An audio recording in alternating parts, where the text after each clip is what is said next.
राज्याचे अन्न आणि नागरी पुरवठा मंत्री धनंजय मुंडे यांनी आपल्या मंत्रिपदाचा राजीनामा दिलाय।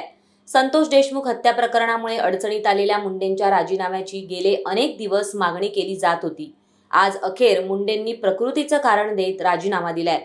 खरं तर सोमवारी संध्याकाळी संतोष देशमुख हत्याकांडाचे काही फोटो माध्यमांमध्ये आले।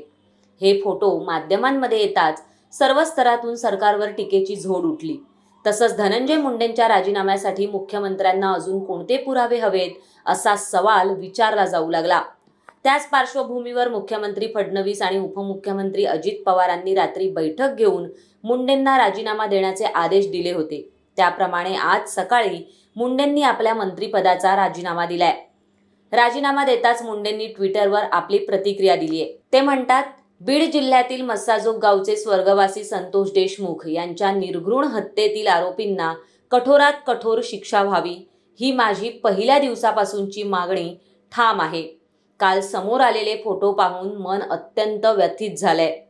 या प्रकरणाचा तपास पूर्ण झाला असून आरोपपत्र न्यायालयात दाखल झाले।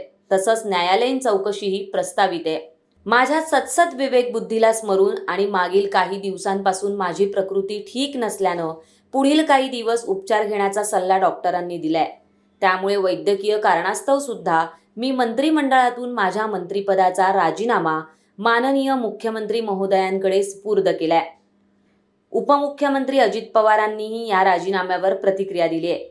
मुंडेंनी नैतिकतेच्या आधारावर राजीनामा दिलाय असं अजित पवारांनी म्हटलंय, पण मुंडेंनी स्वतः मात्र प्रकृतीच्या कारणास्तव राजीनामा दिल्याचं म्हटलंय।